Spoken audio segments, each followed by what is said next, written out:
आप सभी को लोहड़ी की बहुत बहुत बधाई। मकर संक्रांति, पोंगल, भोगली बिहू, उत्तरायण और पौष वर्ष की भी अग्रिम शुभकामनाएं। 100 साल की सबसे बड़ी महामारी से भारत की लड़ाई अब तीसरे वर्ष में प्रवेश कर चुकी है। परिश्रम हमारा एकमात्र पथ है और विजय एकमात्र विकल्प। हम 130 करोड़ भारत के लोग अपने प्रयासों से कोरोना से जीतकर अवश्य निकलेंगे। और आप सबसे जो बातें मैंने सुनी हैं उसमें भी वही विश्वास प्रकट हो रहा है। अभी ओमिक्रॉन के रूप में जो नई चुनौती आई है,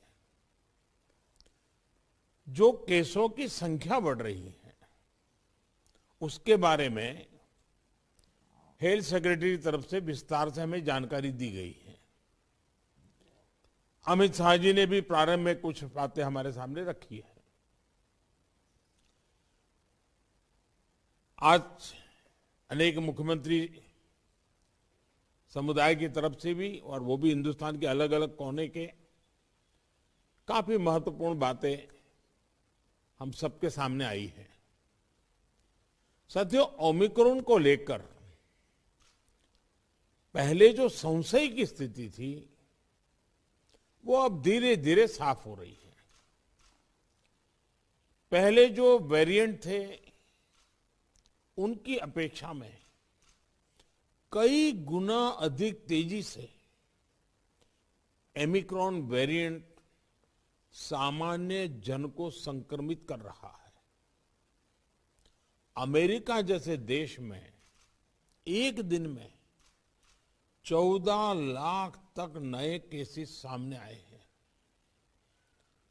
भारत में हमारे वैज्ञानिक और हेल्थ एक्सपर्ट्स हर स्थिति और आंकड़ों का लगातार अध्ययन कर रहे हैं।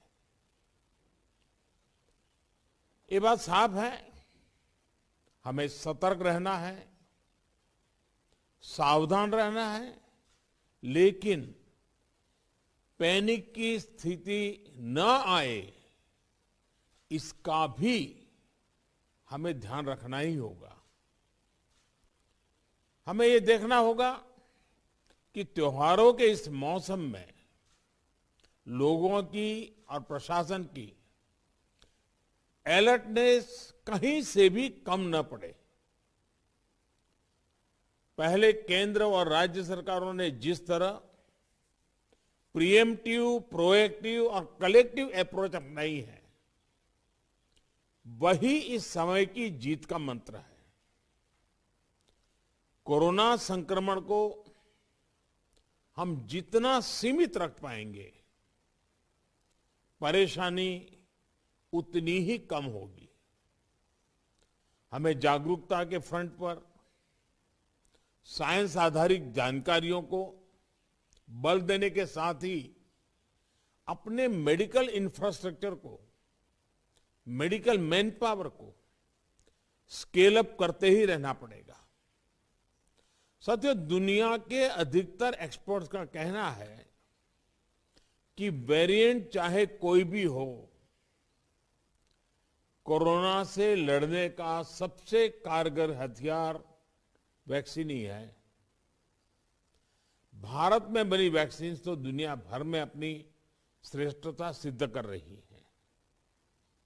ये हर भारतीय के लिए गर्व का विषय है कि आज भारत लगभग 92% वयस्क जनसंख्या को पहली डोज दे चुका है। देश में दूसरी डोज की कवरेज में भी 70% के आसपास पहुंच चुके हैं। और हमारे वैक्सीनेशन अभियान को एक साल पूरे होने में अभी भी 3 दिन बाकी है। 10 दिन के भीतर ही भारत अपने लगभग 3 करोड़ किशोरों का भी टीकाकरण कर चुका है। ये भारत के सामर्थ्य को दिखाता है, इस चुनौती से निपटने की हमारी तैयारी को दिखाता है। आज राज्यों के पास पर्याप्त मात्रा में वैक्सीन उपलब्ध है। फ्रंटलाइन वर्कर्स और सीनियर सिटीजन्स को प्रिकॉशन डोज जितनी जल्दी लगेगी उतना ही हमारे हेल्थ केयर सिस्टम का सामर्थ्य बढ़ेगा। 100% टीकाकरण के लिए हर घर दस्तक अभियान को हमें और तेज करना है। मैं आज अपने उन हेल्थ केयर वर्कर्स, हमारी आशा बहनों का भी अभिनंदन करता हूं जो मौसम की कठिन परिस्थितियों के बीच वैक्सीनेशन अभियान को गति देने में जुटे हैं। साथियों, टीकाकरण को लेकर भ्रम फैलाने की किसी भी कोशिश को भी हमें टिकने नहीं देना है। कई बार हमें ये सुनने को मिलता है कि टीके के बावजूद संक्रमण हो रहा है तो क्या फायदा। मास्क को लेकर भी ऐसी अफवाहें उड़ती हैं कि इससे लाभ नहीं होता। ऐसी अफवाहों को काउंटर करने की बहुत जरूरत है।